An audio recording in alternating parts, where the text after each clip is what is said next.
queued up and ready. We got, let's see, audio's recording. We're good. Here Bill we go. And Bobby. Yeah, Bill and Bobby, I believe. Bill and Bobby. I've heard nothing to the contrary, so I believe they'll be here. Okay. I usually check in on them the day before, but did not this week, so they'll surprise us with their visit. Bobby had a flight thing last week anyway, so I think we probably dodged that with Bobby, but this week he should be good. Yeah. We'll ask him about his airplane business. All right, here we go. Bobby says, you didn't check in. I know, that's what I'm saying. That's what I'm saying. Today I didn't. It's all guesswork today, Bobby. Yeah. You know, we expect you to tell us when you can't make it. It's not, KFC doesn't call you and say, hey, you going to be able to make it into work today to fry the chicken? Yeah. No. You call and you say, hey, I'm not going to make it in today to fry the chicken. That's the way it works. That's a really good point. Oh, except I guess they pay their employees at KFC. That's a good point. We don't pay these guys. So maybe the relationship is different. Who knows? Hey, the payment is the friends you made along the way. That's damn straight right. Okay, here we go. Here's the show. Enjoy, everybody. Thanks for being here. We begin in 3, 2, 1. It just grosses me out. I don't like soup. I don't even like to see people eating it, and I don't even like looking at it either because it's food-flavored water with just food chunks swimming in it.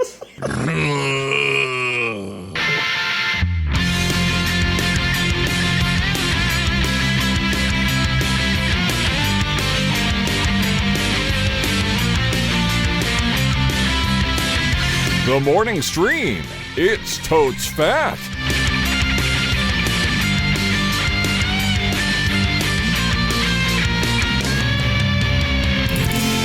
Good morning, everyone. Welcome to TMS. It is Tuesday, September 27, 2022. I'm Scott Johnson. That's Brian A Bisque. Hi, Brian.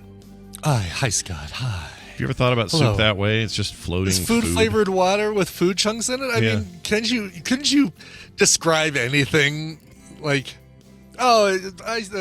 gelato is just fruit-flavored mashed up ice. Oh, good point. Yeah, you know what? That's true. It's you could boil everything down to that. No pun intended. But there's probably somebody out there though that, well, like this kid. I assume he's real. I found him on YouTube. But somebody out there looks at soup and goes, "Gross. This is just floating meat." I guess, but it ain't me. Yeah, it's not me either. I Bring like me a soup. Oh, Better man. yet, bring me a bisque. Yeah, bring bisque. me a nice bisque. Oh, give me a sweater that the weather change. I'm gonna sit out on the deck and I'm gonna eat me some bisque. I'm gonna hold on. I'm gonna pretend it's cold out. I'm gonna drink my coffee with my cup, my both hands on my mug. Yeah, there's some kind of pumpkin spice in there, maybe, because that's what you do this time of year. There isn't. Oh, okay. Brian doesn't do that. He doesn't. I had a pumpkin spice boba yesterday. Tell me more. Tell me more.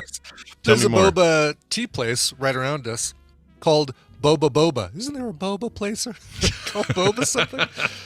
Yeah. It's called Boba. I don't know why there's no boba places. I'm sure somebody's going to find us a link, but I don't know of any boba places that are called Boba Fett or something like that. Oh, why aren't there? Well, probably because it's copyrighted. Probably licensing, but maybe Boba. Yeah, I can't even think of a good play on Boba Fett to use. Anyway, so is oh, here it is, Arvada, Colorado, the only location, dude. For Boba. Yeah. Wow. All right. They know me. I'm the norm of that place, by the way. When I walk in, all of the employees go, Brian! I need to record it. Oh, you should record that. Do that. Yeah, I should do that. I want that. Anyway, all right. So it was a black tea with whatever dairy substitute they use. They don't use actual dairy there, I found out. With some pumpkin spice and then a little bit of unsweetened whipped cream foam on top and graham cracker crumbles, and then of course boba in the bottom. Sounds all right.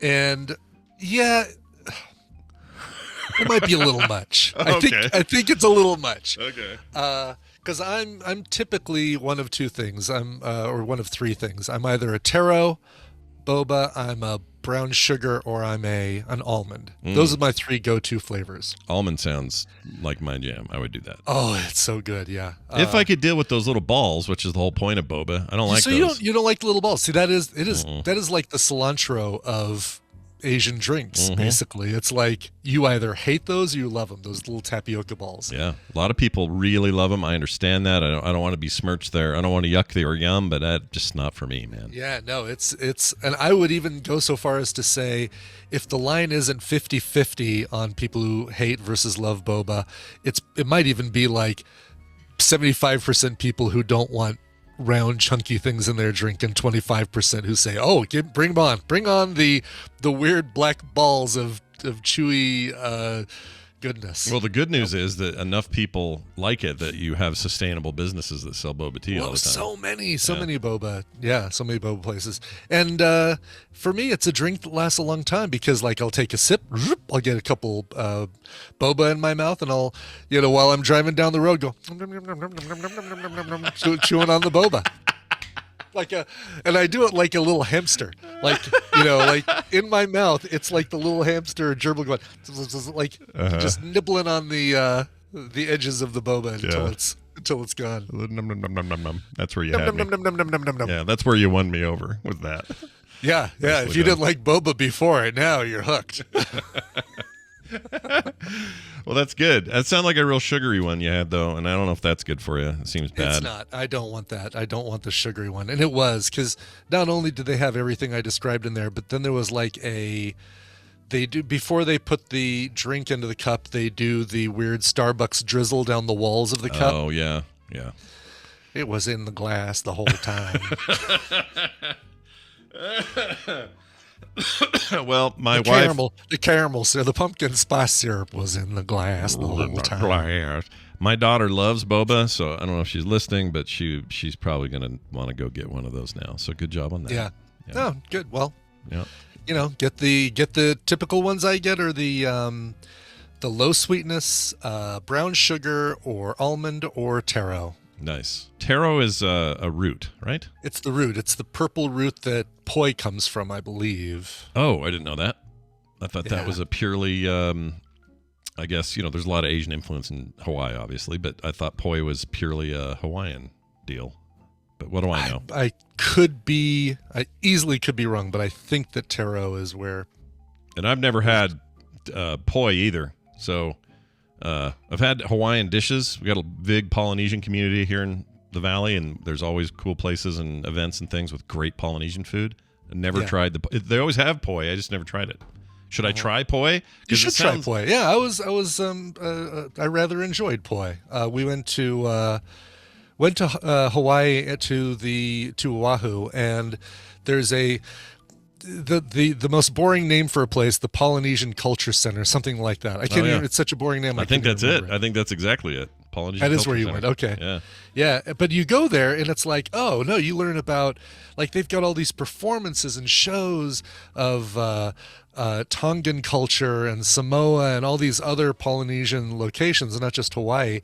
And then at the end, there's a big luau and they do the fire dancing and lots of pork and poi and. Mm-hmm.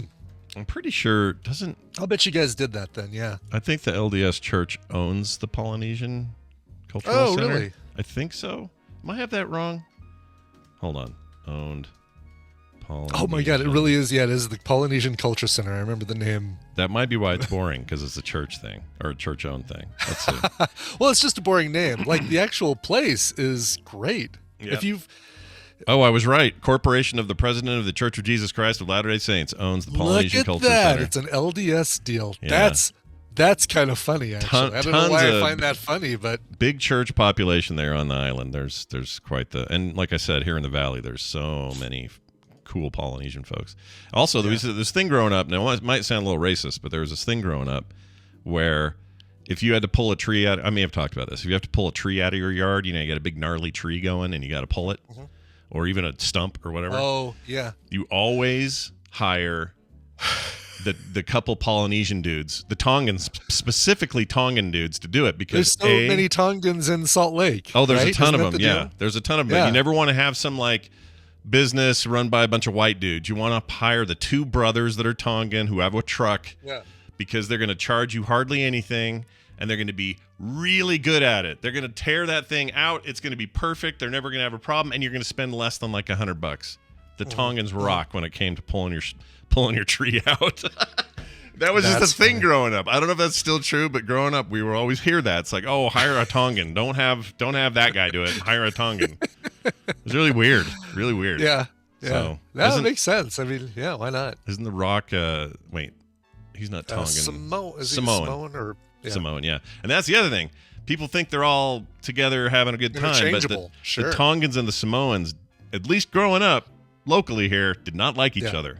Really? Like warring factions? Kinda, yeah. So you'd have like, dumb white guys like me that couldn't tell the difference. It's like, oh, that's my Tongan friend. No, he's Simone or whatever. But those two were just, there was like fights in our high school, and I don't know what the deal was, but very tribal, and we loved them. All right. Interesting. Wow. Hey, I got a question. It's like Australians versus New Zealanders.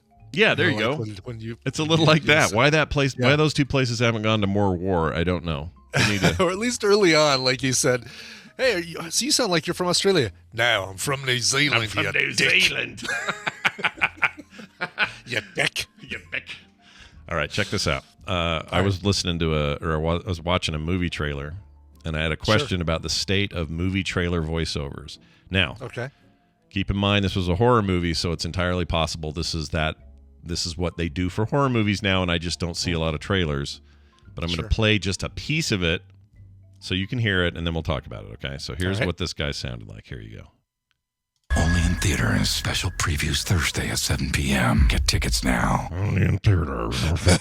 It's so nasal. Yeah, it's just only in theater. Are they even saying theaters? It doesn't even sound like theaters. People are out of luck. This Thursday at 4 p.m. Only in theater and I don't like it.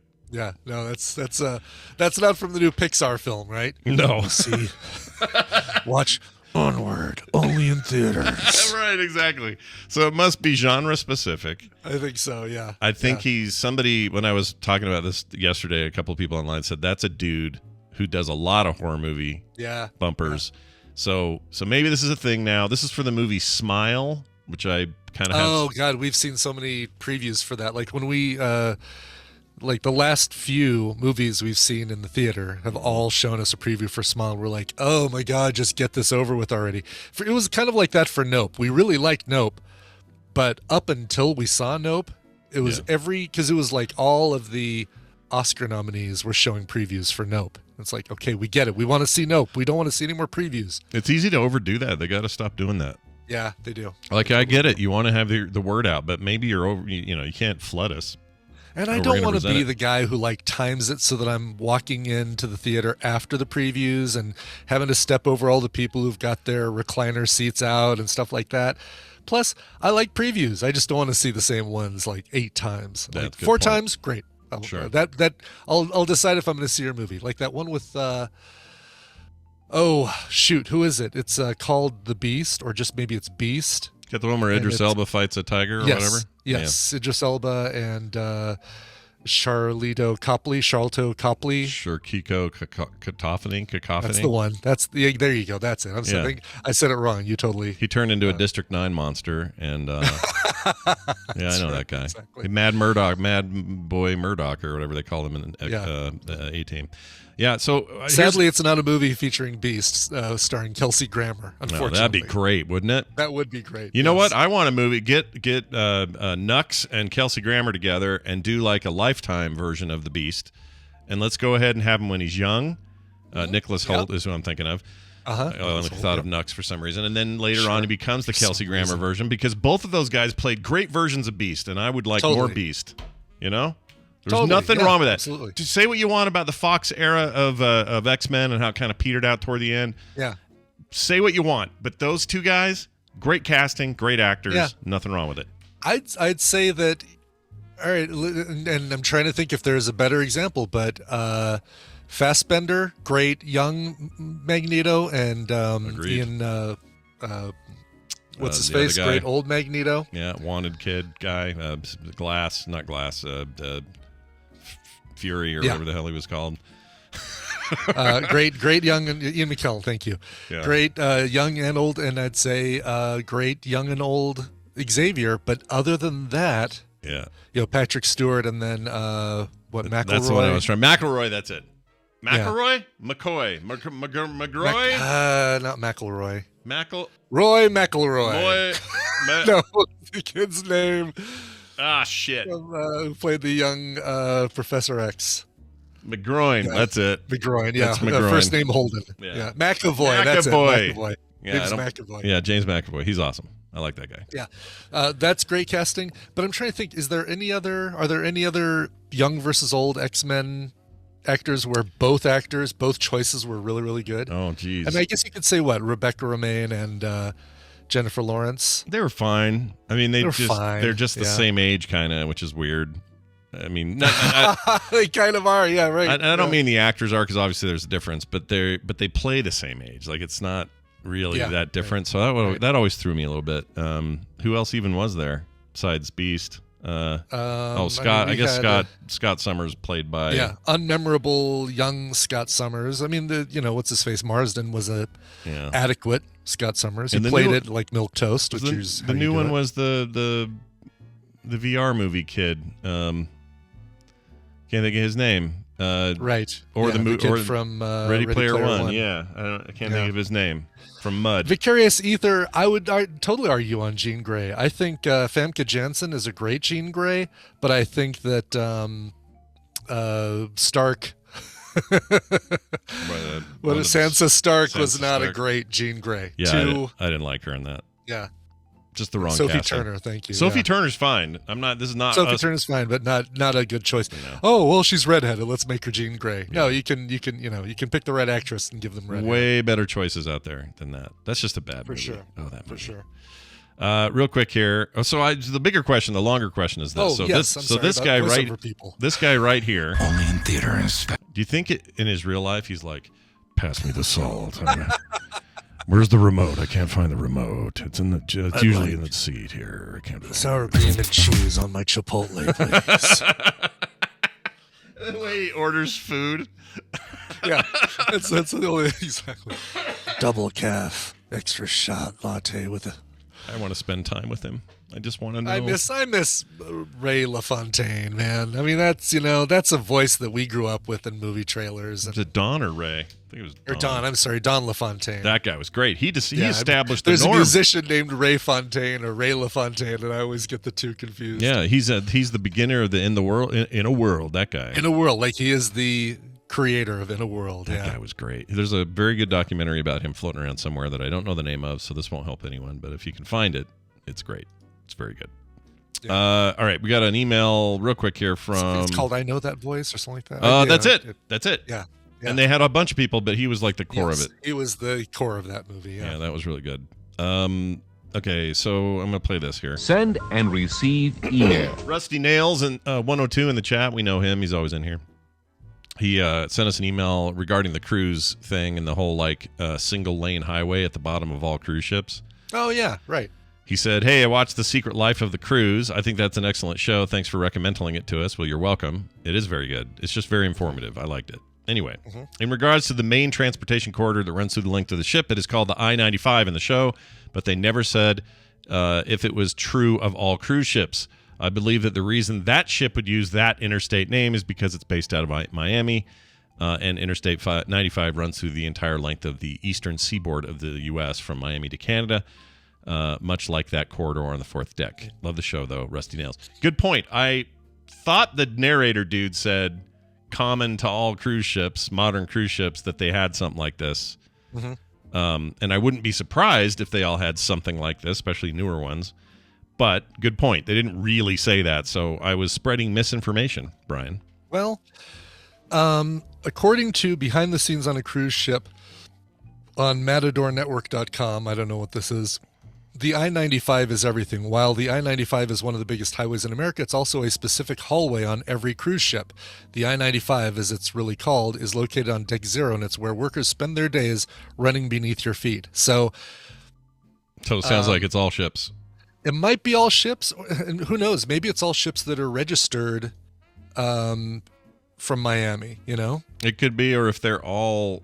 Maybe they call it something different on other ships, but think about the advantages here. You're talking about a design advantage that they would all want to use, because you need to be able to get from stem to stern, bow to back, whatever they call it, very quickly. You need food services to move tons of food to this section really quickly. If there's an emergency, you need to be able to get over there and get up there.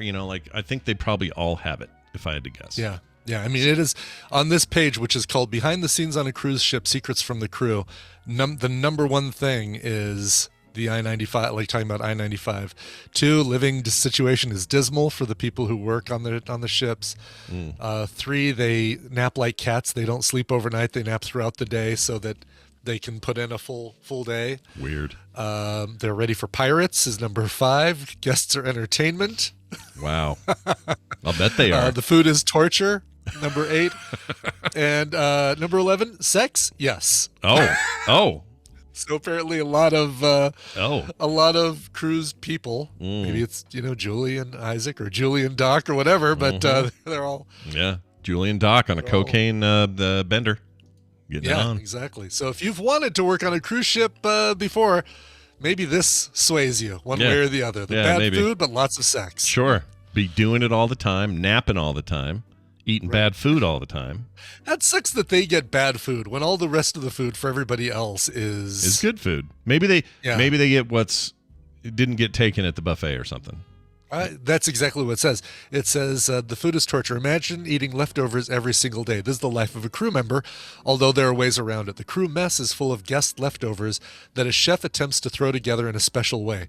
I call this food mush, as it's basically a bunch of items thrown into a pot and mixed around. You'll often find workers doing everything they can to hit up the guest buffet because the crew mess is unbearable. Oh my gosh, that sounds bad. It's like, well, they didn't finish the peach cobbler and the succotash, so let's just put it in a pot and stir it all together. Gross. I feel bad for them now. I didn't know this was the case at all. That's a bummer. Right. Yeah. All right. Well, it's only like 180 people or something, that crew. Give them good food. Yeah, exactly. Lame. I mean, instead of giving them the leftovers and mixing them together, just give them the leftover stuff from the buffets and don't mix them all together. Like, keep it in the same steamer trays. Let them mix them together themselves if they want. I'll bet that's the logistical problem, because they're like, all right, we're turning over breakfast into lunch. We got to do it quick. And all of this stuff gets just dumped somewhere, and then you mix it up. And it's all got to go into one pot because we need the steam trays for other things. Yeah. It's like a big dessert bowl full of mixed dessert things, and then your other food. It's awful. Now that's water with food floating in it there, kid, at the beginning of the show. Yeah, there you go. Exactly, kid. Enjoy your soup. Enjoy your soup. All right. Could be worse. You could work on a cruise ship. Well, there you go. That email was great, and we love your emails. Thank you, Rusty Nails, for that. And we have some clarification on the end of it, so that's always good. If you'd like to send your emails in here, you can. themorningstream@gmail.com.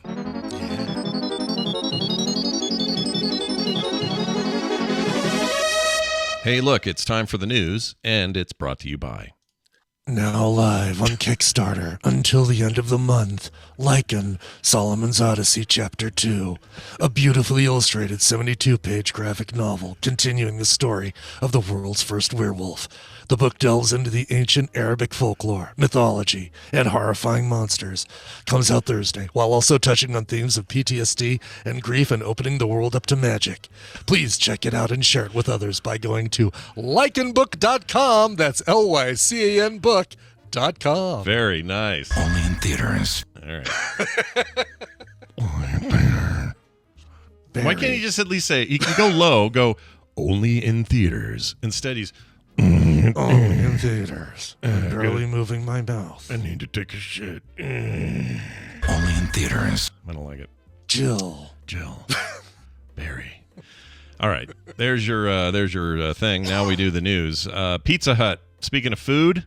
Sure. They have announced an Italian taco to rival the Taco Bell Mexican pizza. Bet it won't be as popular. I actually had a Mexican pizza on Sunday, one of those from Taco Bell. I like those. Yeah. That was my third attempt at going to a Taco Bell to get food, by the way. Third attempt? What do you mean? 3 consecutive days, 3 separate Taco Bells. First Taco Bell I showed up, I did the order on the app ahead of time. Yeah. I get there and the lobby is closed and it's dark. Yeah. And there's like a line 20 people deep in the drive-thru. I'm like, well, shoot, I said I'd pick it up because when I placed the order in the app, it said you can pick it up from the lobby. So I guess, all right, I'll get in the drive-thru line. So I get at the very end of this drive-thru line. As I do this, I see people walking in and out of the front door, not the main side door where everybody parks, but the front door that you have to walk around the building to get to. Right. So I'm like, oh, cool. Back out of the line, go park. I walk around to that front door, or try to walk around that front door, and it's locked. But there's like a couple whatever. What the people who go to a restaurant, the customers, geez Louise. Oh. A couple of customers sitting there by the door. And I like show them my app that I placed an order. They're like, oh, okay. And they open the door for me. Yeah. And I get inside and the person behind the counter says, that's why we lock the doors. Quit letting people in. Oh my gosh, dude. To the people who just let me in. And I said, well, I've actually got an app order that I'm here to pick up. Oh, yeah. No, it's going to be a while. Probably like 45 minutes. You're welcome to sit and wait. What? I'm like, well, screw that. So that was Friday. Is this the same problem that I ran into where just they can't hire enough people or something? Yeah, Something's going on. They just close their lobby and create a massive drive-through. Oh my So then Saturday, I'm like, well, I still want to get Taco Bell. So I do the same thing, but I choose a different Taco Bell. I go there, and this time the order doesn't fully go through, but I'm already at the Taco Bell because I'm doing the app order ahead of time, save some time. Yeah. And I go to the lobby closed, drive-through open, but there was nobody in the drive-through. So I go in and I say, hey, I'm picking up an app order for Brian. Guy behind the guy on the other speaker says, oh yeah, we're not taking any orders right now. As a matter of fact, somebody's sick here and we've called the paramedics. Like. Okay, Are you kidding me? I'm not kidding. They apparently had just closed things. Oh my gosh, dude. So, third attempt went on Sunday. Completely different Taco Bell. Again, place the order ahead of time. Get to the Taco Bell. Guess what? Lights are off. The lobby's dark. Drive-thru's open. I go through the drive-thru and I said, I'm picking up an app order for Brian. They're like, oh yeah, we're not taking any more orders right now, but I think we just made yours. So I drive up there, I eat my food, and then I drive off. What? Wait, Like what? 3 different Taco Bells. Look, Like all these, yeah. I get it. Like, I get this soft, what do they call it? Soft quitting thing? Or this idea that nobody, here's the problem. It's compounding itself. Instead because of quitting, you just don't show up until you're finally fired, right? Until something like that. I don't know. Or they just can't hire people. I don't know what the deal is. But whatever the deal is, it's compounding itself because let's say you're Taco Bell, right? And you're like, oh shoot, we're losing people and we can't get new people. We're gonna have to do something drastic. How about we pay people better? Okay, cool. Let's say they raise pay. Yeah. But then what you're doing is you're asking people to come into that chaos. Yes. Of having to stand at a thing going, the reason we shut the doors to keep new people like. What? Why would you ever want to work there? You know? Right. Exactly.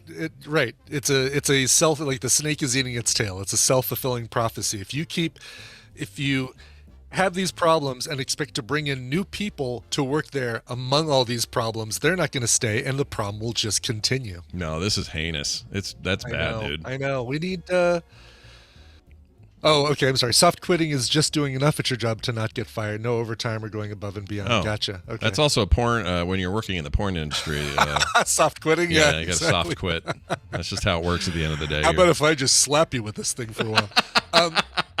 The problem. I mean, I wouldn't mind if this was happening at a Burger King or Wendy's or something like that. But dang it, I like Taco Bell, and I don't want to see problems like this continue happening. I agree. The food is better for me. I know that sounds weird to say in a fast food context, but it's true.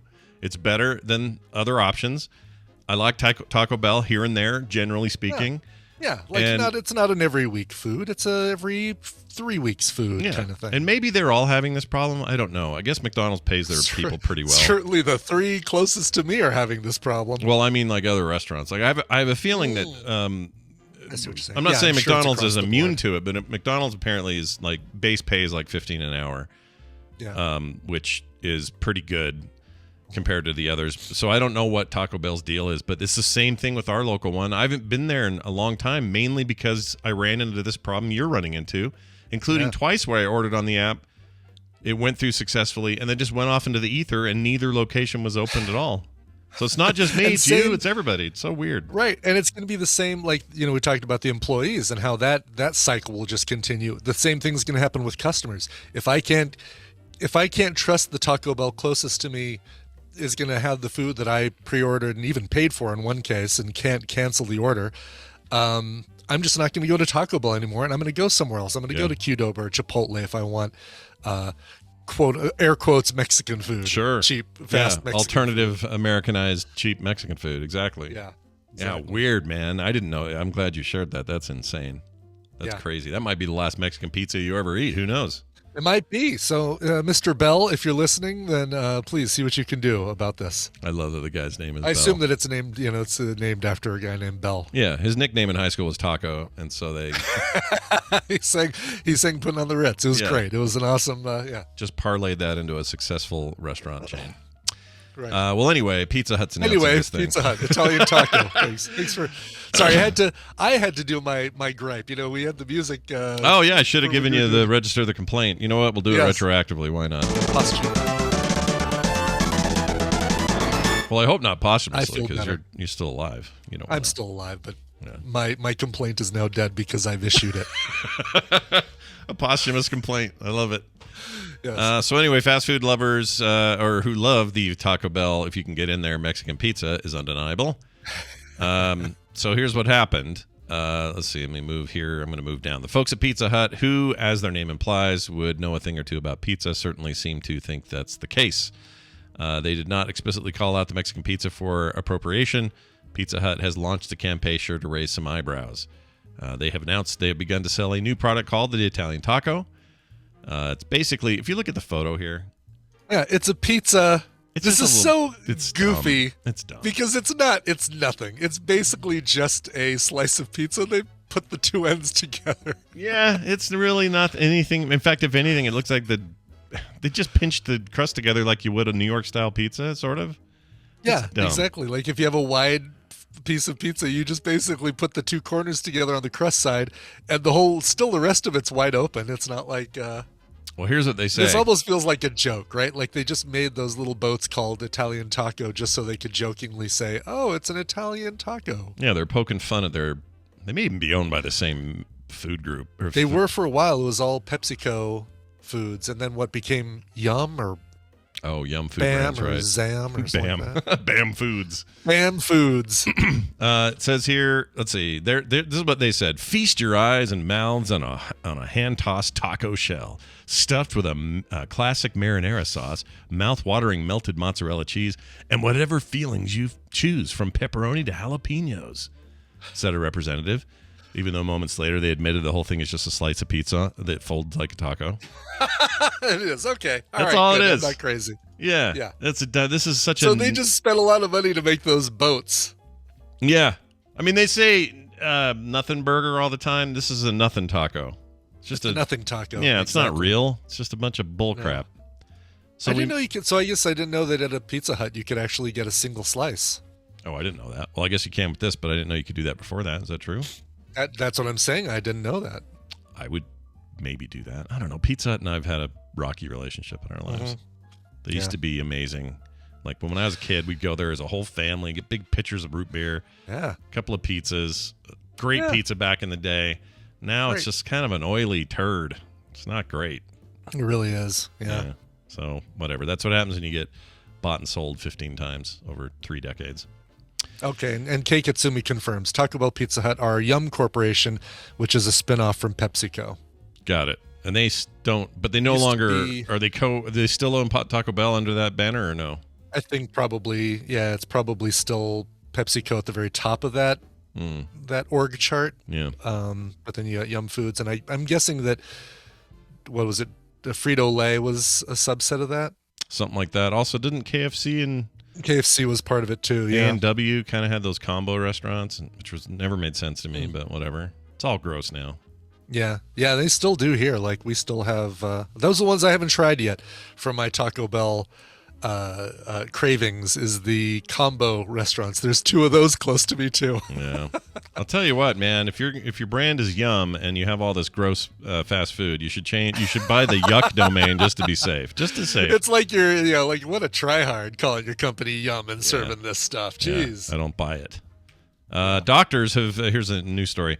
Doctors remove 50 AA and AAA batteries from a woman's gut and stomach. Oof. Yeah, And that's why they're not included in the toy you just got. damn straight. And also, before you go, oh, what's happening in Florida today? This is in Ireland. Claire Gack. Ireland. Oh no. Oh, we found a bunch of batteries in their gut.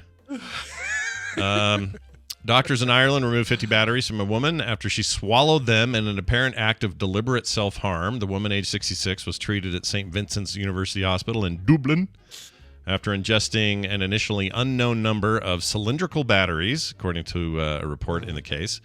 Sure. This was Thursday, September 15th, so it's been a bit. In the Irish Medical Journal, which is a thing. It's the Irish Medical Journal, where we chronicle all the things people put in their guts. An X-ray. I'm gonna give credit right now to your man Jeff 1, because I was gonna make the joke, was she charged? But he went so far as to go, they had to discharge her. Oh. That was a far better joke than the one I was about to make. So hats off to you. Oh gosh. Hats off to you, Jeff. I don't know what to say about any of that. That is all nightmare jokes. Man, oh man.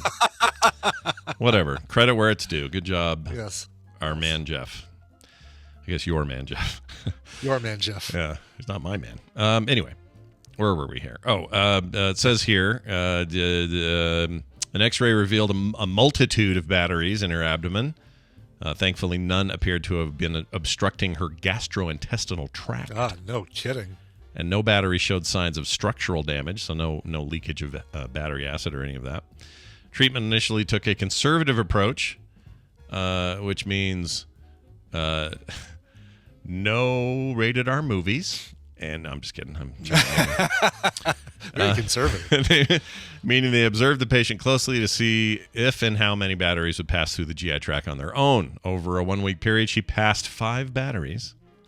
Oh, wow. Yeah. But X-rays taken over the following 3 weeks showed that the vast majority of the batteries had failed to continue progressing through her body. By this time, the patient was experiencing diffuse abdominal pain. I assume that means kind of all over. Diffuse? I don't know. Oh, yeah, probably not localized to one specific part, like her whole stomach hurts. Yeah, I would assume that's the deal. The woman then underwent a laparotomy, that's laparoscopic surgery, in which surgeons make an incision, access her abdominal cavity. They found that the stomach, pulled down by the weight of the batteries, had become distended and stretched into the area of the pubic bone. I played bass for pubic bone for 10 years. Never saw any residuals after they. No. I picked up their anthology release, but I never listened to each of their individual albums. Man, what a shame, that band. The team then cut a small hole in her stomach and removed 46 batteries from the organ. These included both AA and AAA. I love that they've got both in there. She's no hearing aid. Those would be the easiest ones, right? That's where you start. Yeah, you start with a little batteries. Yeah, then move up to the little watch ones, the Sony watch batteries. They're little flat. Right, exactly. Oh yeah, don't do the 9 volts iCore. Those boxy ones. Those will totally get caught. And if they don't, they're gonna not be pleasant to poop out. Yeah. Plus, the whole time you're just gonna feel a little. Oh gosh, yeah, that's right. Yeah, it's like a giant body tongue licking a 9 volt. Every time it touches the wall of your stomach. But she stopped short of the AA or the AAAs. Or no, sorry, the C's and the D's. The C's and the D's, baby. Yeah, do they even make those now? Is that a thing I can buy? A D battery? So definitely can, because there's, there are still devices that require them. Like a flashlight, right? They still use those. Flashlights. Newer flashlights are rechargeable, but yeah, I've got. How about my black? I have a black light here. Let's see what we got. Okay, those are probably C's. Here we go. So let's see what this looks like on camera. Ooh. Oh, that's pretty small. That actually might be. Yeah, these are small. Might be AA's. And it's not rechargeable, best I can tell. But we're gonna find out, because this is a show where we do dumb shit. Yeah, it's where we learn. We all learn together. Oh, these are. Oh, okay. It's a little cartridge that holds 4 AAAs. 4 AA's. Yeah. Okay. Well, she should have just eaten that and consolidated, you know? Yeah, exactly. Oh my gosh, it's blinking. One big cartridge, just eat the whole thing. I don't know why it's blinking. Because that's one of the settings. Oh. In case, if I'm just in the hotel looking for the semen. Yeah, you don't want to use that version. You want to use, that's if you, you're on the side of the road fixing a tire, and you want Kim to stand there and hold that in its flashing mode to make sure people see. Weird. I don't even know how I set it. Let's tell you a story. It's usually like every click advances it forward through different settings. So yeah. Well, anyway, if you want to see what kind of weird stuff you have on your keyboard, this thing's awesome. Yeah, I don't think I ever want to see that. It's actually pretty gross. All right. All right, don't eat batteries, people. Don't eat batteries. I guess That's the we've lesson. learned, Yep. Yeah, If it's we one learn- of those Yeah. my strange food obsession discovery shows or whatever it is. See, I could put that on as easily as I'm watching Intervention. It's kind of the same vibe, you know. Maybe I'll do that. I don't know. I don't know why I'm doing any of it. Should watch Futurama. I again. know. Like, go 70s, 60s, and 70s sitcoms or something. Like, get yourself some, like, happy resolutions by the third act kind of stuff. How about some Andy Griffith? I could use that. There you go. The old stuff, Oh, not when Andy. they not when they went color. I don't want that. That's a weird time. Shark jumping era. Don't want it. I want the Sure, black and whites, sure. man. All right, check this out. Final story. A trail of slime leads German customs officers to bags of giant snails. This is I love the fact that whoever's carrying these bags, the slime is somehow going through the bags and like leaving a trail behind the Yep. person walking. And if this wasn't the Associated Press, I might have thought this was Right, the Onion, like, but it's not. exactly, yeah. German customs officials say a trail of slime led them to a stash of almost 100 giant African land snails. And are there sea snails? Maybe there are. That Maybe. implies the existence of sea snails, is what I'm saying. I guess so. I've seen snails in aquariums. Those are, I guess that's a sea snail. that would probably be a sea snail, Yeah, I don't know. freshwater snail. I don't know. Okay, Yeah. there are, chat says. Don't think I've ever seen one. Anyway, there were other items hidden in these bags as well in the Dusseldorf airport. In a statement, Friday's authorities said officials stumbled over one of the snails in a baggage truck and initially thought it was a toy. I don't know what voice I'm doing. Yeah, I don't either, but your Dusseldorf voice, clearly. I was Philip at the end. I don't know where we were Yeah. going there. Anyway, they followed a trail left by a 20-centimeter, 8-inch snail. That's too big. I don't like that. No, No, sir. that's a, Ugh. Brr. yeah. Like I don't have a problem with snails. I have a problem with big snails. I don't have a problem with Yeah. spiders. I have a problem with big spiders. Like it's all size issues for me with bugs Yes. and animals and creatures and things.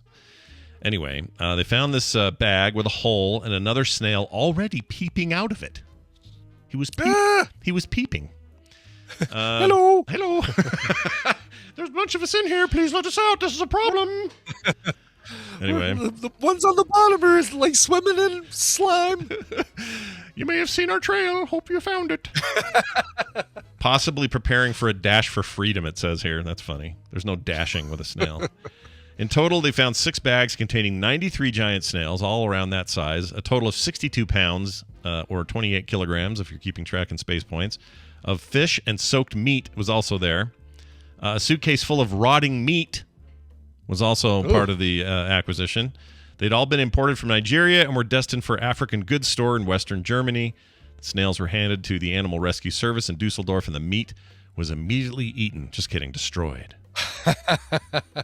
And the guy says, never in the history of Dusseldorf, customs office has a trail of slime led us to smuggled goods, yeah.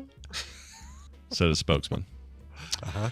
All right, that's the end of today's news. We hope you gain something from it. Here's what we do at the middle of the show. We like to break things up and give you a little bit of audio entertainment, and Brian's in charge of that. He brings music, really. Oh, you're saying I should have actually had something ready. Oh, okay. I think I got something ready, Scott. Oh, my gosh. man, you're so good at this last-second song selection. I love it. Yes, it's almost as if when you were talking about that last story, I was pulling up my notes about the song. Hey, brand new album came out last Friday, and it's really, really good. It's called Crushed Grapes, and it's by a guy named Jason Bajada, Bajada. So basically, you just put one finger on the A and then just go BJD and just keep hitting that A every other time when you're searching for this. If you like Sufjan Stevens, Fleet Foxes, Father John Misty, there's like a John Lennon-y Beatles kind of feel to it that I really, really like, then you're gonna like this album. Well, the first single is Walt Disney. You can check it out right now. Here is Walt Disney by Jason Bajada. I used to be with it, but then they changed what it was. Now what I'm with isn't it, and what's it seems weird and scary to me. Easy there, Phil Cosby.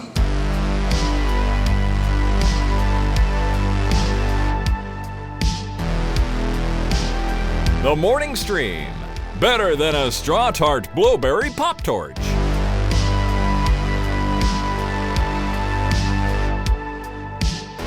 All right, right, we have returned. Remind me who that was, please. Yeah, that is the song Walt Disney, performed by Jason Bahada from the brand new album Crushed Grapes. Nice.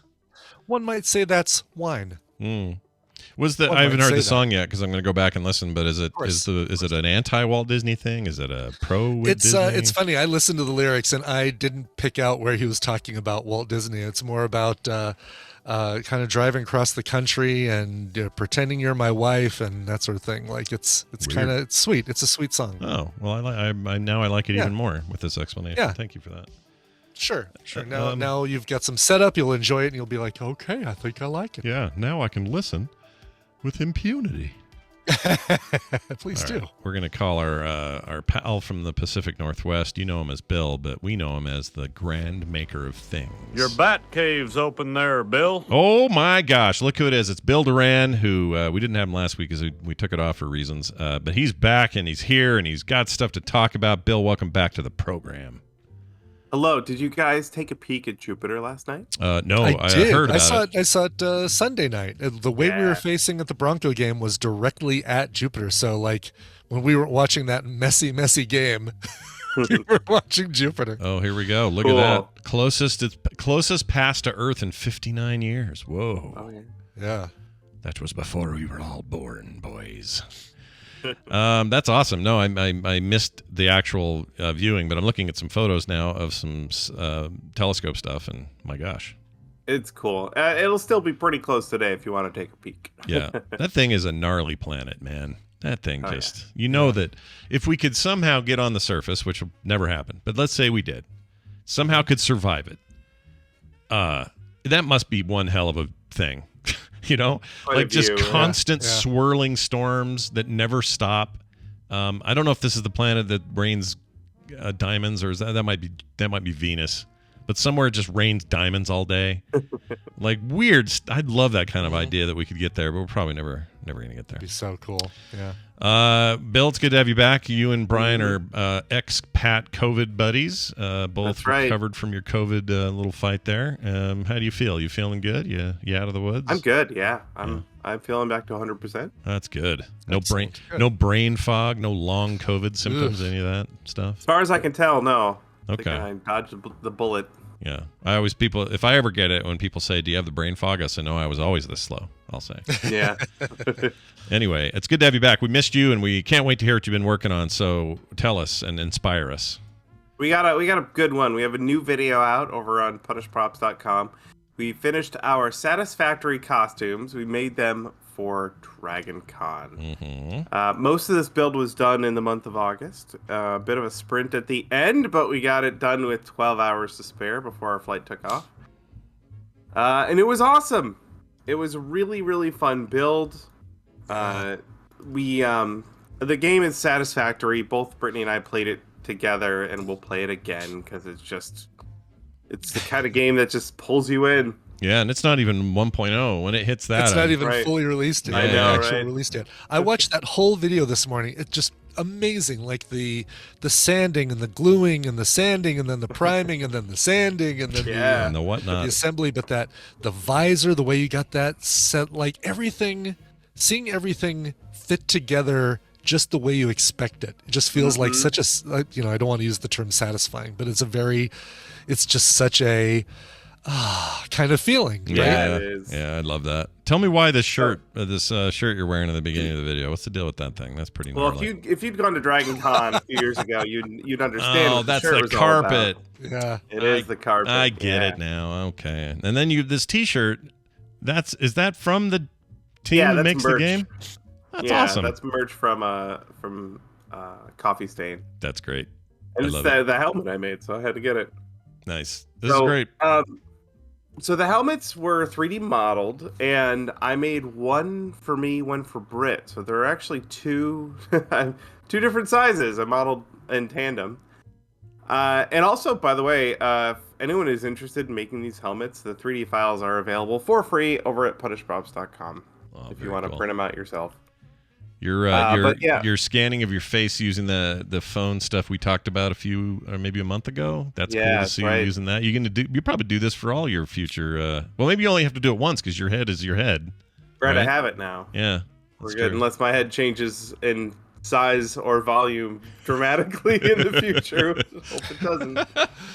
Yeah. So yeah, we did lots of 3D scanning, me and Britt, and I dropped those into Fusion 360 so I could model the helmets right around our head. I actually had the in-game model of the helmet. I threw that in there as well so that I sort of had something to work around. And I also scanned those store-bought visors to drop in there. That was the really satisfying part, getting those visors to fit perfectly. So good. So that's interesting because the visor part of that helmet is I think what makes that helmet kind of unique. How did you know what to get to duplicate that? Like that seems. I guess you can probably touch this stuff up in 3D obviously before you print it or whatever. But yeah, we really kind of designed a lot of the helmet around the visors that we bought, because we found these like medical visors. It's almost like a pair of sunglasses because it's got stems, like glasses stems and a nose piece on it, but then it has this big visor part that covers your whole face. It was the right color. It's got that color shift thing going on. I spruced it up a little bit. I've used some clear vinyl, adhesive vinyl, and cut out a hexagon pattern to put on the visor to give it that. It's got that in the game, and it just gives it that little extra bit of something that makes it special. I really love how those turned out. It looks so cool with that hexagon thing on it, which I watched you try and that's where my not OCD, but something was kicking in as I was watching you trying to get it all straightened out while I was sticking to the visor. Like, oh no, it's buckling right there. Oh no, it's folding on itself right there. But it's hard to get. So it's going over a complex curve, and it's hard to get all that to lay flat. So we did a pretty good job on it, and it looks. I really love how it looked. I think I talked about this last time with you, but the idea of starting with a thing you can buy, like the visor, is kind of what I'm doing with the PIM particle, the PIM energy core. So I got this light, this lantern that is going to be the center of the PIM energy core, and I'm building a 3D thing around it. And my holdup has been, well, I want to record the whole process, like.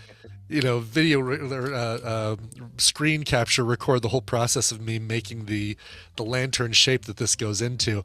And because of that, it's like, oh, I really want to get started on it, but I'm not ready to start that part of it. So this whole thing gets pushed off. But I'm so excited to do it. That's fun. I will say screen recording or recording yourself 3D modeling something is painful. Is it? Because I don't know about you, when I model something, I'm like, and next we do this part like this. Nope, that's wrong. Let me do that again. Yes. Oh wait, maybe 5 millimeters is too much. Let's go 3 millimeters. Yeah. No, what I'll probably do is just record the whole thing, edit, and then do a voiceover. There you go. Yeah. Yeah. So good luck with that, but I'm excited to see it. It's so much fun. Should be fun. Yeah. Yeah. Our helmets were all 3D printed. We used as many printers as we could find. So I have my Ultimaker that's set up with ABS. So I printed a lot of parts in ABS, which works really well. We have a Photon Mono X, a little resin printer for printing all the little parts on the helmet.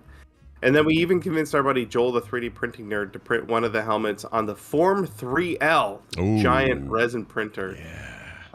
And they're tough resin. They have a durable resin. So Brittany's helmet is actually probably a lot more durable than mine. And then, as you mentioned, lots of assembly, sanding, and priming, and even more sanding. How big is that Form 3L, by the way? It's pretty. You can do how large a piece? I guess as big as a helmet, but we had to split the helmet in half to print each side separately. But, interesting. About the size of a helmet. Wow. Yeah, they claim I've kind of followed this one because I'll never afford it. Maybe I can. I don't know. But life-size prints of larger-than-life ideas, they always claim, and then they say that's big enough to make human-scale models, which I assume is like, all right, you can do a hand, and then here's a forearm, and then here's a bicep, and that sort of thing, right? Like if you wanted to. Have you ever been tempted to do that? Just like a full-size make a Bill mannequin? Yeah, Bill mannequin. You should do that. I should. Cool. I have a 3D scan of my whole body.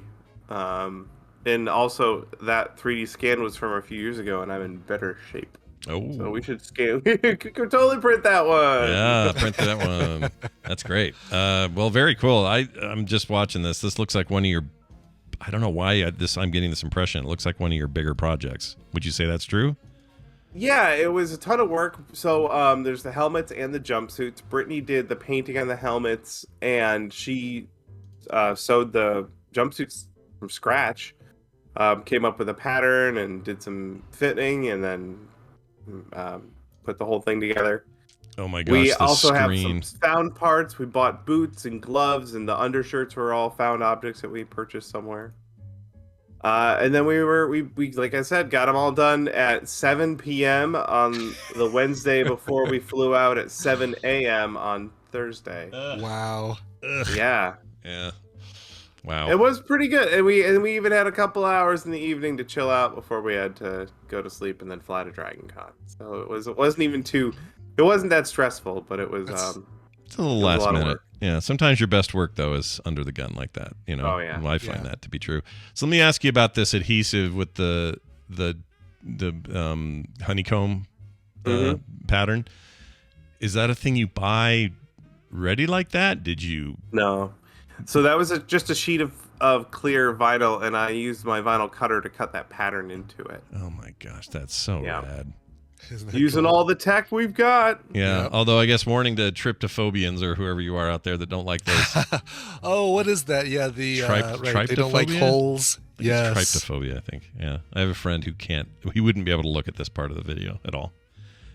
Or even that metal thing you have weighing it down, the big block The 1, 2, 3 block. Yeah, yeah. Oh, yeah. What is that? Where do you get that 1, 2, 3 block? I was watching that. Yeah, where do you get that? Is that a thing you made? Amazon. Yeah. Oh, okay. Amazon's got them. They're really useful for weights. They are exactly 1, 2, and 3 inches on each side, so you can use them to make some measurements. Nice. They have so many uses. It's very cool.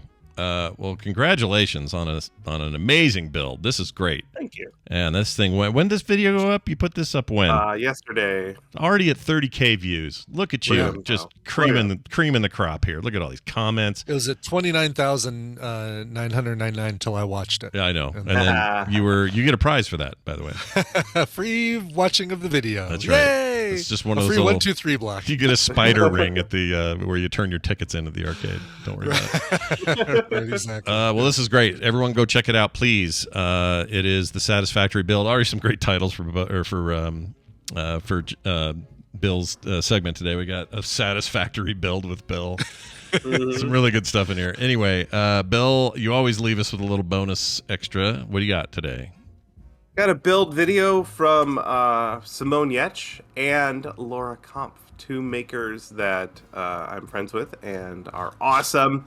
They got together in Germany and did a pair of videos together that were just really, really fun videos. Simone is a gift from heaven. Yes, she is.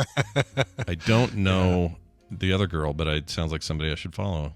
Yeah, Laura is out of Germany. She's currently renovating a 120-year-old house, and it has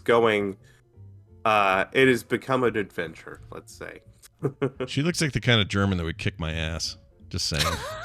Yeah, and she's also an incredibly talented maker in so many ways.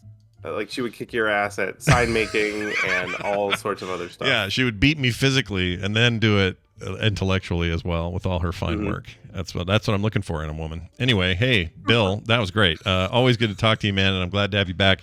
We'll do this again in a week if you're down for it. How's that sound? Sounds great. Okay, Bill Duran, everybody. Punish Props on Twitter. Also, no, Chinbeater on Twitter. PunishProps.com is the website. And, of course, the YouTube channel. Go be one of these 30,000 plus people who have already seen the video. All right? Let's push it to 31,000. Let's do it, baby. We'll see you later. All right. There he goes. It's good to talk to Bill. It is. I'm just glad you're both It inspires me to make, and I just need to frickin' get off my butt and record my video of me making. You gotta make, man. Make it. Gotta make. Make it or break it. Gotta make. I forgot who's on next. Bobby would be next. My brain locked up for a second. Boy, if he didn't feel bad about you not checking in on him before. Look, Brian forgot the term, or he forgot the word The customer. word customers. Yeah, Yes. customers, and I forgot who the hell Bobby is. All right. Anyway, I don't know what's worse. Here's this. Science. It is science. Science time with Bobby. It's a Tuesday. That means we're going to talk about a little bit of science today. Bobby, welcome back. How are you? You didn't check in with me yesterday. You I know. forgot who the hell I am. I know. But I forgot the word customers, Bobby, so it's all even. It's even. Right. Yeah, Okay. don't feel. Okay. I'm sure the word And I'm customers sure one feels time worse. you were a customer. Yeah. Yeah. It's good to have you here, man. I hope you're doing well. How was your flight stuff last week? I know that was we were a little worried about schedule because you were doing a big. Oh lesson yeah, or I got something. back in time.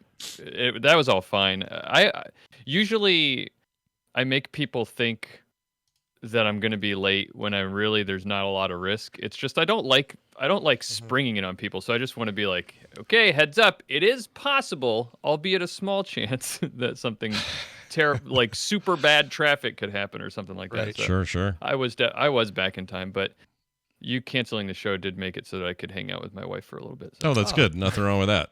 So how just a progress update. The flight stuff going well. You're what are you ready? It is going well. Last week when I did go, it was a really nice, smooth flight, and that felt really, really nice. The air was nice and calm.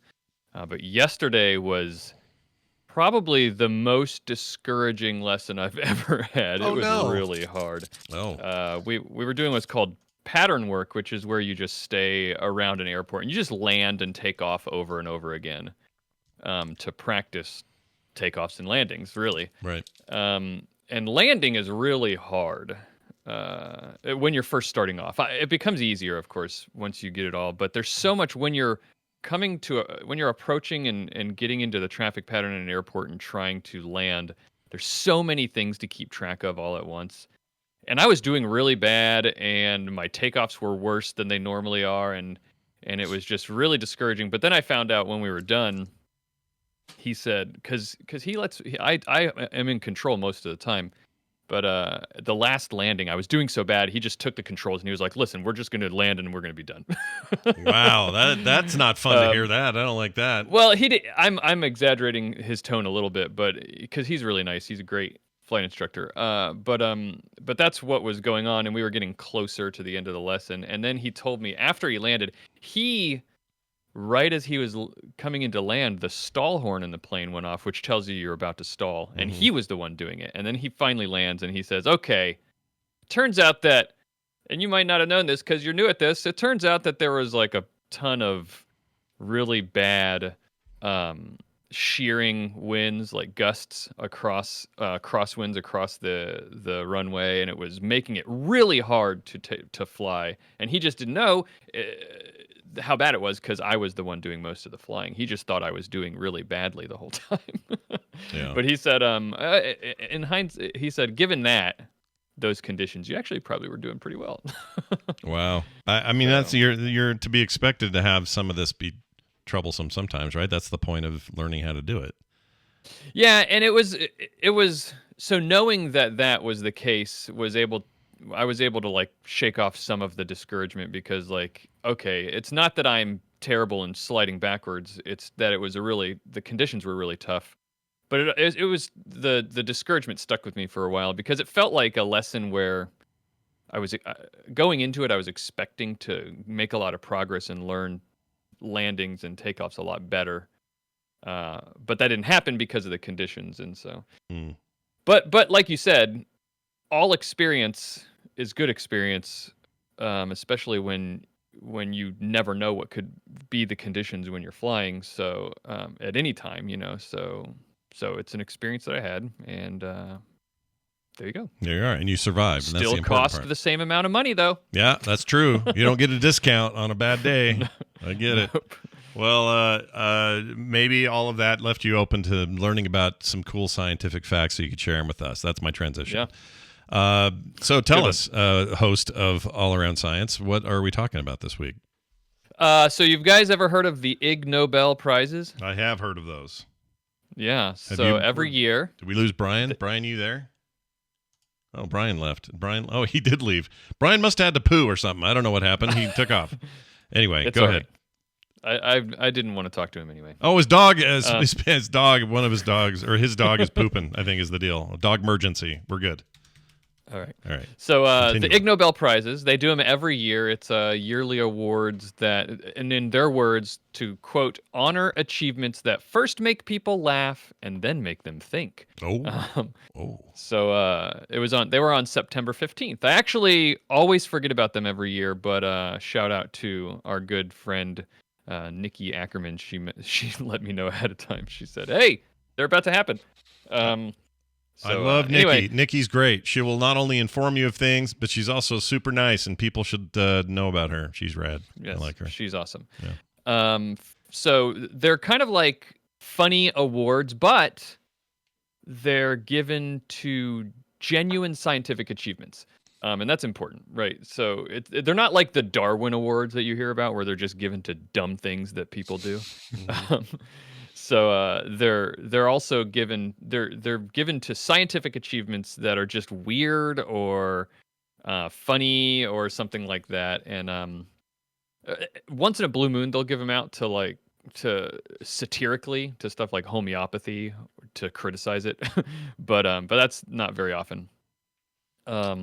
And I like them because I think they highlight the importance of doing science just for the sake of discovery, because a lot of these things are just like weird things. And so I thought, in honor of the Ig Nobels and to laugh a little bit, I'd go through some of the Ig Nobel prizes that were given out this year.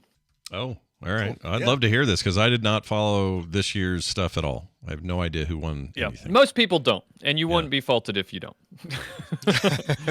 A lot of it is just like people in the science community laughing at the research that scientists do, but in a nice way, because science has to be done. And even science of weird, seemingly pointless things has to be done because that's how we learn about things, right? Yeah. So it's given in a lot of different areas. We'll start with the Applied Cardiology Award. Ooh. I like heart stuff because I got a family history of heart stuff. I'm always happy to hear the advancements over there. So let's do it. It was given to the title of the paper was "Physiological Synchrony is Associated with Attraction in a Blind Date Setting." And what it basically was is they found that when two people are in love, their hearts synchronize. So this basically when they approached this study, they thought, well, when their hypothesis was that when two people are attracted to one another, that they would synchronize certain physiological responses, right? And so it was interesting how they did this. They set up the study and said they took pairs of people that they found in they recruited from like conferences and stuff like that. They would go around and find pairs of people that were willing to do this, and they would take them into what they called a dating cabin, which sounds really scary and creepy to me. But they took a dating cabin, quote unquote, and asked them to sit at a table face to face. Well, not face to face, but across from each other with a plastic divider between them. Okay. So they couldn't see each other. And what they would do is they would raise the divider 3 times throughout the experiment. The first time they would raise it would be for 3 seconds for a quick first impression of each other. And then they would do it 2 more times for 2 minutes each, one for verbal communication with each other and one for nonverbal communication with each other. All right? And the whole time that they were doing this, they were measuring physiological responses. They had to wear eye tracking glasses. They would measure their heart rate, their skin conductance, which is just a fancy way of saying whether they're sweating. Gotcha. Okay. And other things that they measured, but those are some of the main things they were keeping track of all these responses, because their idea was if two people are attracted to each other, they expected that there might be some sort of synchrony between these responses between the two people. And when they were done with this, they would ask them separately, hopefully, so they if they would like to go on a date with the other person, right? If you'd like to go on a second date, we'll pay for it. So it's basically as a measure of, in this brief encounter, was there some attraction, right? 34% of the women said they wanted a second date. Weird. 53% of the men did, because of course more men did.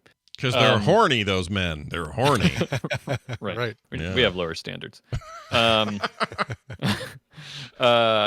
they found that only 17% of those people had both people in a pair said that they would like to go out on a second date with that person. Okay. So now, let me make sure I got that right. The percentages I get for women versus men, but the only time that that both sides said yes. Yeah. That's 17%.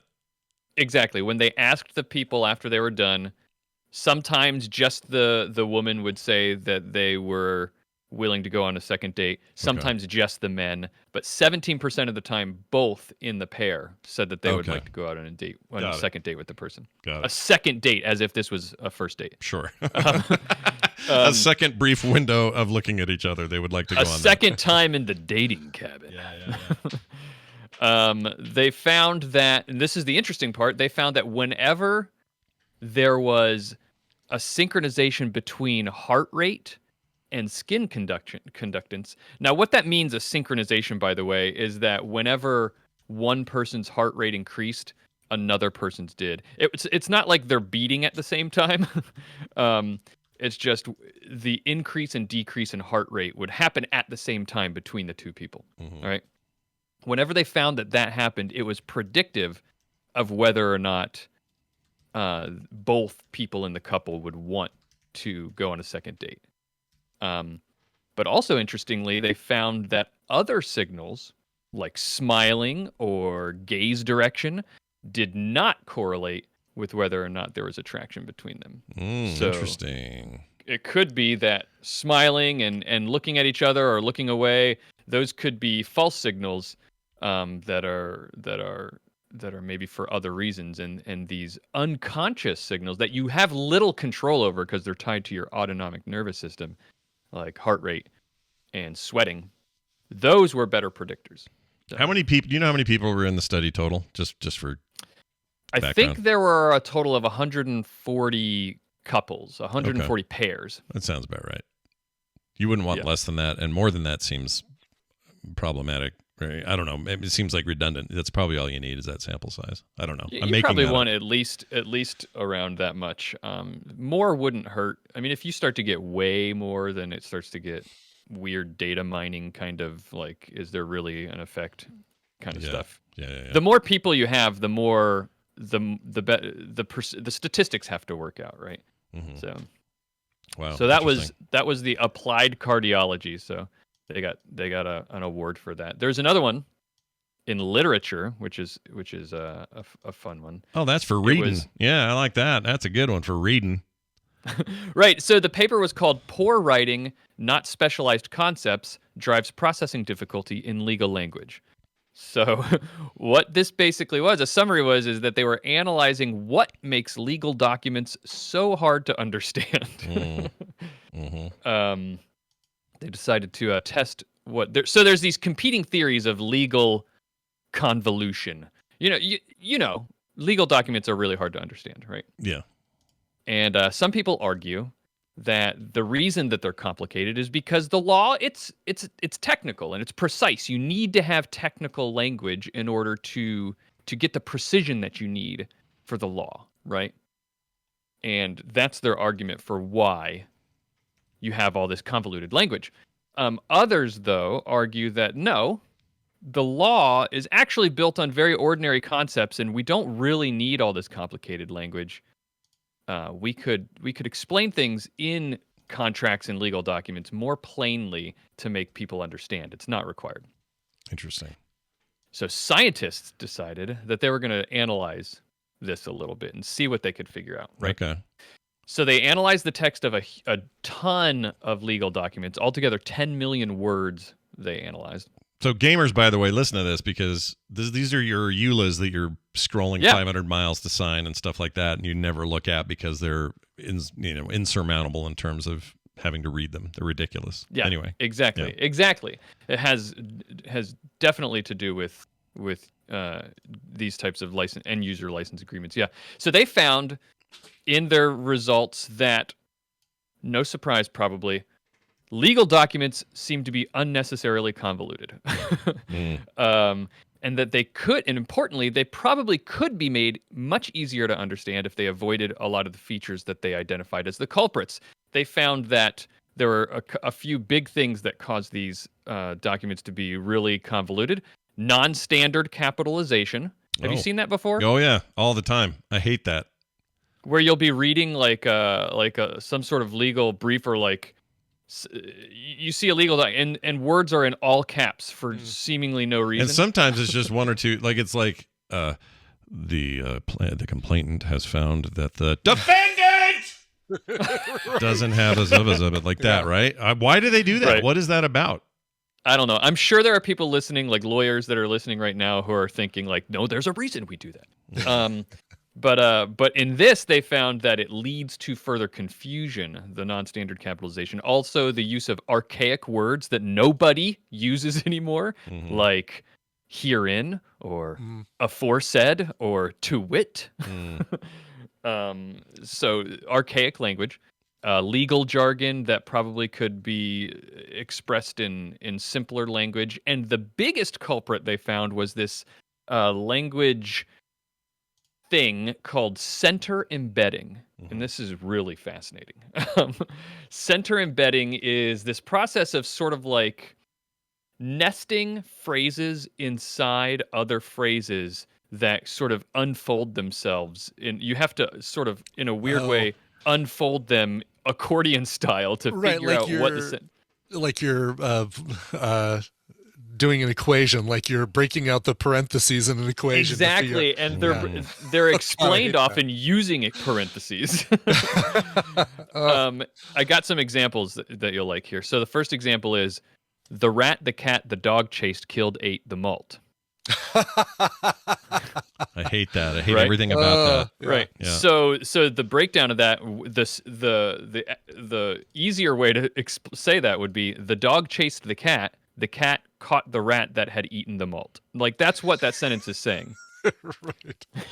Right. So you can imagine how impenetrable this stuff is. My favorite example I found here was the dog, the girl, the boy, the teacher, the mechanic, the owner of the dog uses, lives with, likes, knows, saw, ran away. Wow. I hate it. Jeez. I hate it. So, are there commas or parentheses in that at least help you break it down, or how? Not in the ones that I found, but you know, God. they were constructed examples I found online, so they might have left the commas out on purpose to further obfuscate it. But this is in legal documentation all the time where they do this. And they, in their analysis, they found that it's quite likely that this is, they suspect that this is deliberate obfuscation of things to make it so that it's not as easily understood. Now, that's maybe speculation. I don't know. I'm not trying to call any lawyers out there deliberately deceitful in their legal documentation, but the point is that they did find that if you did away with a lot of these things, that legal documents would be easier to understand. I agree. Like, why? I don't know why. If it's important that people know what they're agreeing to, why does the language have to be so nebulous and difficult? Like, why so that you can get people to agree to things that they may not realize they're agreeing to. Yeah. so all that does is just instill distrust in whatever company or service I'm signing up for, or it's kind of, for me, it's just throwing my hands up and going, whatever, click. Like I already assume I've agreed to a million bad agreements with video games and movies and a million other things. I may as well just do another one. It's fine. When I went and got our house, and you close on a house, anyone's ever done that, it's just it's miles of signatures for stuff. They're like, oh, you don't need to read this, just sign this. Okay, what does this say? Well, this 400 pages says basically that you aren't going to default on your payments. Like, why do you need 400 pages that say I won't? This 12-page document agrees that you will not lick the lead paint off the walls. Yeah. That you agree to not eat the lead paint. It's really a weird part of our modern society, and I kind of hate it, but on the other hand, I'm like, like it's the way I feel about it. Don't you worry, the government's watching you. I'm like, whatever, just watch. I don't care. What are you gonna see? My fat ass in the morning? Like, who cares? Right. Like, but I actually do care. I'm annoyed by it, but I feel like I can't do anything about it, which is part of the problem because they've worn us down with their legalese, you know? Yep. Anyway. That's the end goal. That's what they're trying to do is wear you down. Well, congratulations, industrial complex. You've done it. You've done it. There are a bunch of other very funny ones. There was a study that looked at whether or not constipation makes it difficult for scorpions to move around. As they do, yeah. Yeah. It turns out that it doesn't. Okay, that's good. Which I read that a little bit of that one, and I didn't know this. So scorpions can drop their tails, like lizards can do. Oh, you know? really? Oh, Yeah. like off, like drop off, like Yeah, Drop they can off. tail off. So and it's like as much as 25% of their body mass. But they can do it. They don't grow it back like lizards do. They will die. But they die some month or more later, and it's not because their tail is missing or anything like that. It's because dropping their tail off causes them to become constipated, so much so that it kills them. I didn't look further into it. It was just stated that way as if it was a fact that I should know. So Are they but supposed it to makes me just wonder, watch is their that because diet? their butt was dropped off too? Yeah, are they supposed to just watch their diet? Like, what are you supposed to do for constipated freaking? Like, There's what nothing they can do. They will die from Right. it, and so Yeah. like cut but back on but cheese. they live long enough to mate. Okay. Still. Okay, so as long as they can get that going and Yeah. keep the species going, then sorry, Grandpa's going to die early because of his stupid constipation. We'll have new scorpions before you know it. That's such a weird thing. Yeah. It is a weird thing. Yeah. There's another one that found that this is again probably no surprise to anyone, but that ice cream used instead of ice chips after chemotherapy helps chemo patients have better pain outcomes afterwards. Really? Yeah. Really? Is if they just use ice cream instead of ice chips. Why? Because those ice chips, it's like you hear about that all the time. And Tina did that too. And Yeah. pregnancy, they do it after pregnancy, like, Yeah. oh, here's ice chips or even surgery or during. whatever. Yeah, Right. that's And, crazy. and I could have certainly been that's given probably ice cream the whole time. Damn it. yeah. You dropped the ball on that one, Brian. Yeah.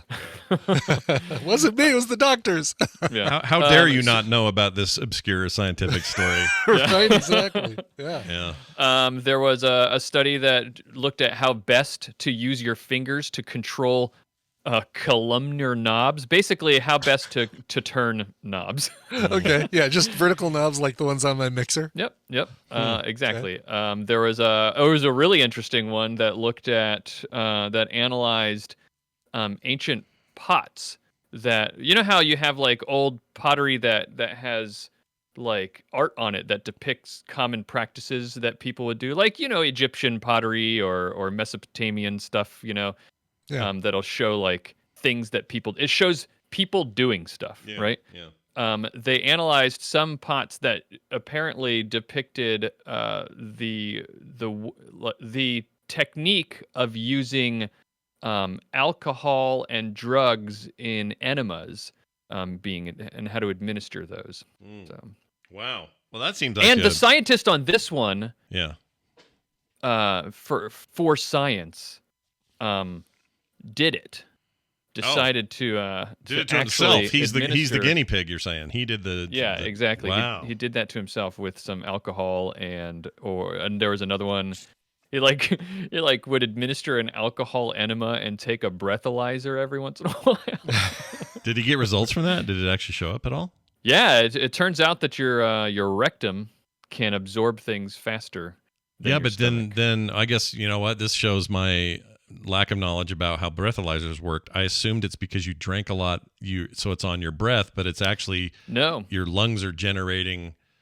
Yeah, the reason a stuff. breathalyzer works is because you've got alcohol in your bloodstream, and that exchange of blood in your lungs includes alcohol, and so it's actually it's actually accurately depicting blood alcohol levels. Interesting. I did not know that. Yep. So even if you shoot it up your butt, you're still gonna show up on a breathalyzer. Do you think that's still popular with the kids, the college the freshmen? Putting Vodka soaked tampons and whatever. or those. Was or it putting- ever popular? Right. I mean- it could be like the whole I don't FDA popularizing NyQuil marinated chicken, right? No, Yeah. like maybe one person said it, but then the FDA is like, "Oh no, here, quick, let's launch this huge campaign to stop people from doing this." And I bet you it causes more people to do it, right? Yes, exactly. That's my.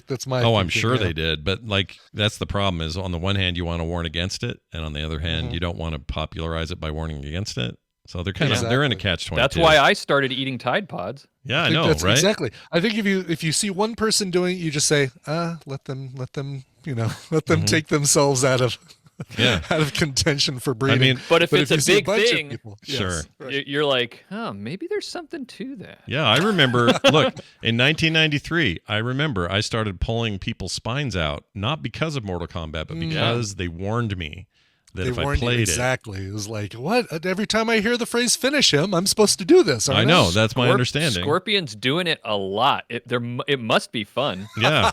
Scorpion. Speaking of everything scorpions, comes back to scorpions. How yeah. about you think his tail falls off when he's constipated? I don't know. You gotta find out. I feel like that's why he's so angry. I'm angry when I'm constipated. Get over here. Give me some fiber. I need fiber. Get over here. All right. Borrow your anus. He has the tools to do it. Hey, Bobby, having you on is always a treat. I love this stuff. Yeah. Now I want to pay attention I pulled to up it. the site, the improbable site, to start looking at some of these. Yeah. Unfortunately, the cylinder, the knob turning one is all in Japanese. I can't, even if I do the translate, it doesn't. I want the paraphrased edition. I want to know. Wait, the turning knob is all in Japanese, so it's turning turning Japanese. Is that what you're saying? It's turning Japanese. Look at you! Oh, well look at done, my old music reference there, everybody. Ask your parents. Well done. Anyway, hey Bill. Hey Bob and Bill. Bobby, what else? Do it all the time. You guys, you got this show, this all around science show, which continues a lot of the threads that you bring up here, and I'd love people to know more about it. Where can they get it? It's a science podcast. Every week we talk about different sciencey stuff. It's called All Around Science. That's just, if you search for it, wherever you listen to podcasts, you'll find it. All Around Science. This past week, the one episode that came out yesterday, we talked about Saturn's rings. You've probably seen them, or at least seen pictures of them. And we talked about where did they come from? Because did you know that all gas giants in our solar system, anyway, they all have rings.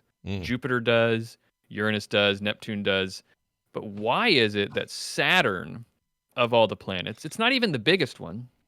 Why is it that Saturns are so big and compared to everybody else's? They're so dramatically different. Yeah, that's why it was the recent shot the Webb got of oh shoot, what's the planet they did? I think that was Neptune. Neptune.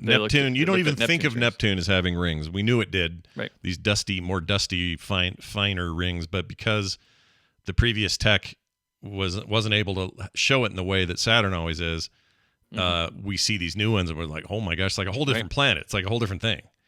Right. And it's great. So why? I guess you go into it. Why?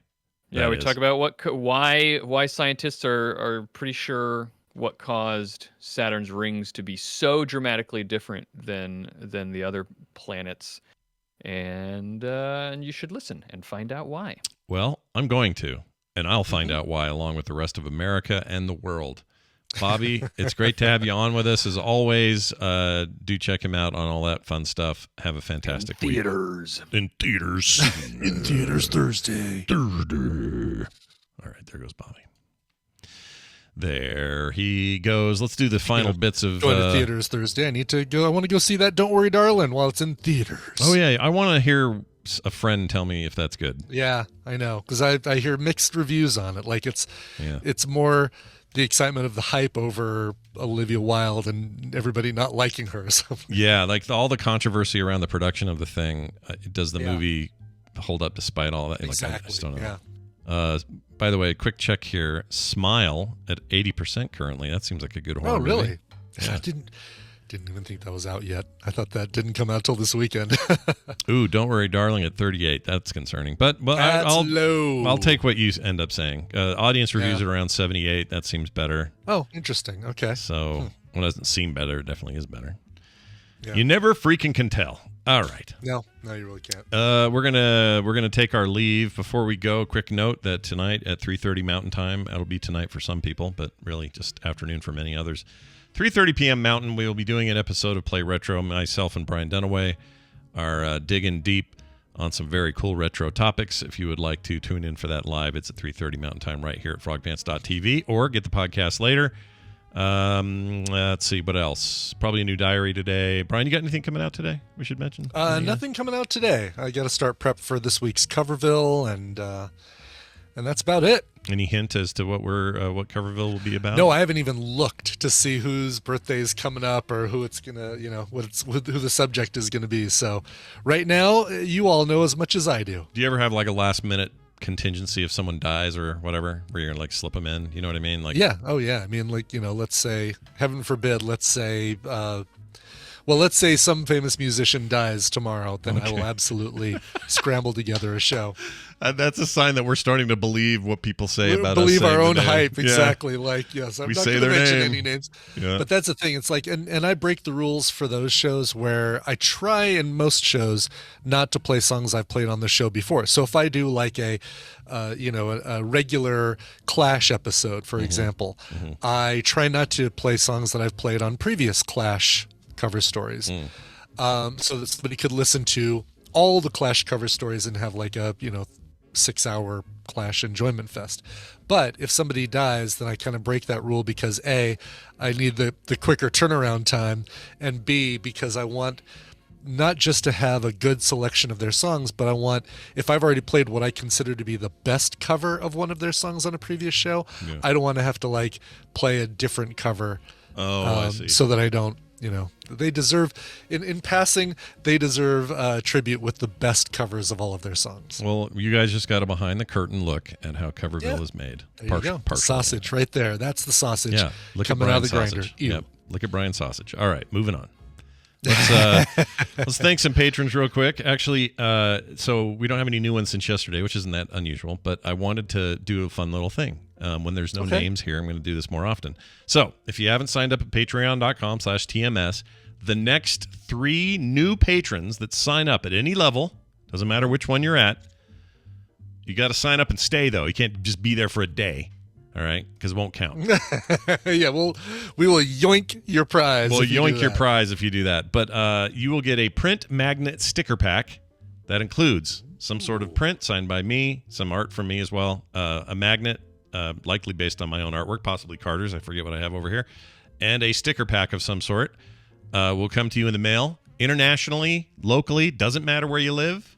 We'll cover the costs on it. It doesn't matter. We're sending it to the next 3 patrons who sign up. And the last guy that signed up was, let's see. Mailman, wasn't it? I think it was Mailman. So what I'm going to do is automatically, because Mailman, he didn't know about this opportunity, I'm going to give Mailman one as well. So the next 3 plus Mailman, they all get a Frog Pants mega pack from me. Okay? And galactically as well, codes from home. I will send it anywhere in the known universe. All right? Nice. You just have to have an address that I can verify. Anyway, there you go. That's patreon.com/TMS for all those details. Check it out today. frogpants.com/TMS for everything else.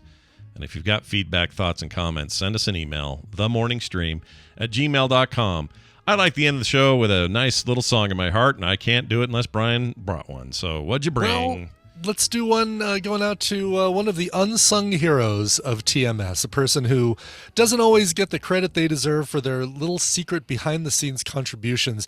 I'm talking about Iceworm, a.k.a. Mike, who wrote in to say, "Hello, Stacked Actors and Breakout." That is tracks 1 and 2 off of his favorite Foo Fighters record, There's Nothing Left to Lose. Nice. I'm here in California about to go to the Taylor Hawkins tribute concert. L.A. represent! I was supposed to see the Foo Fighters back in August. However, after the tragic passing of Taylor Hawkins, the tour was understandably canceled. I was lucky enough to get tickets to the LA tribute show. I'm still shocked I was able to get a ticket because it sold out in minutes. Definitely a once-in-a-lifetime event, if I've ever seen one. So any cover either by or of the Foo Fighters would be awesome. I leave it in Brian's very capable hands to pick a great one. Love the show though. Mike, aka Iceworm. Oh, Iceworm's the best. He does all sorts of little secrety things that none of you know about, but he does them without blinking. He's amazing. And he has the softest ears on the planet. I don't know why. Yeah, it's weird. It's true. They're made out of some material that isn't known to man. It's very odd. They're like little lamb's ears. Anyway, how about this one right here? A lot of people's favorite Foo Fighters song is Everlong. I think mine might be Everlong. I love that track. It's really good. How about a cover by the band First to 11? They released this one last year on volume 10 of their covers series. Here's Everlong by First to 11. See you guys tomorrow. This show is part of the Frog Pants Network. Frog Pants Network. Get more shows like this at frogpants.com. Only in theaters. Okay, great. Great way to close out. Only in theaters. I hope Dennis didn't mind me doing his whole